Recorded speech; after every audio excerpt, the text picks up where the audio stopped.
Okay. ఒకేసారి మనం వాష్రూమ్కి వెళ్ళి మొత్తం ఒకేసారి ఖాళీ అవుతే మళ్ళీ మళ్ళీ వెళ్ళాల్సిన అవసరం రాదు.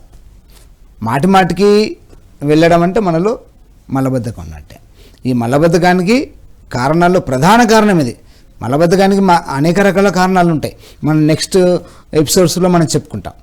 ఇందులో మనం వాతంలో ఉన్నాం కాబట్టి ఇది ప్రధాన కారణం. ఇది ఇంటెస్టైన్ డ్రైనెస్ కావడం, ఆ డ్రైనెస్ వల్ల పదార్థాలు పేగుల గోడలకు అతుక్కుపోవడం, దీంతో మలబద్ధకం పెరుగుతుంది. మలబద్ధకం ద్వారా డైజెస్టివ్ ఎంజైమ్స్ ఉత్పత్తి తగ్గడం వల్ల ఇండైజెషన్ పెరుగుతుంది, మళ్ళీ జీర్ణరసాల ఉత్పత్తి తగ్గిపోతుంది.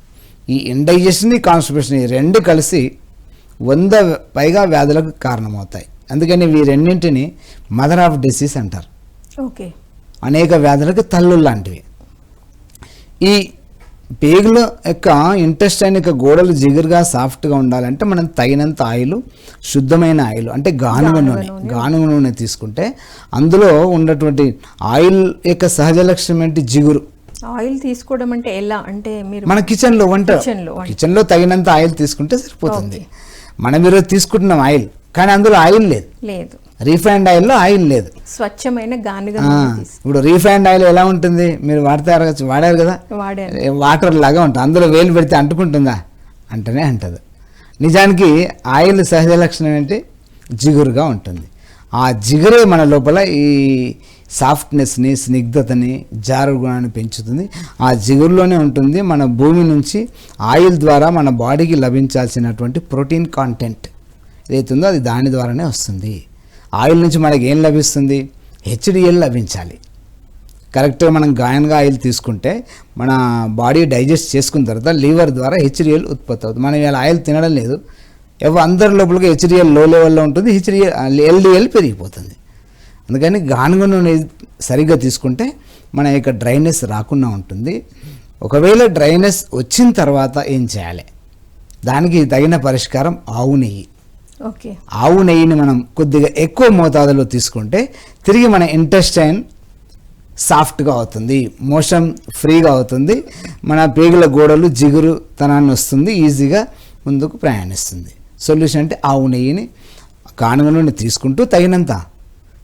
ఈ ఆవు నెయ్యి మోతాదులో నూనె తీసుకోవాల్సిన అవసరం లేదు. నూనె మామూలుగా వంటలలో మనం ఎంత వాడుకుంటామో అంత వాడుకుంటూనే అదనంగా ఆవు నెయ్యిని తీసుకోవాలి. ఎలా తీసుకోవాలి? డ్రైనెస్ వచ్చినప్పుడు, మలబద్ధక సమస్య ఉన్నప్పుడు. ఇది క్రానిక్ మలబద్ధక పేషెంట్ ఇలాంటి వాళ్ళకి 30 గ్రామ్ లేదా 40 గ్రామ్ పెసరపప్పు, 30 లేదా 40 గ్రామ్ రైస్ బియ్యం, 30 లేదా 40 గ్రామ్ ఆవు నెయ్యి, అంటే 3 ఈక్వల్గా 30 + 30 + 30 లేదా 40:40:40. మనకు ఒకరికి ఒక బ్రేక్ఫాస్ట్కి ఎంత సరిపోతుందో అంత తీసుకోవచ్చు.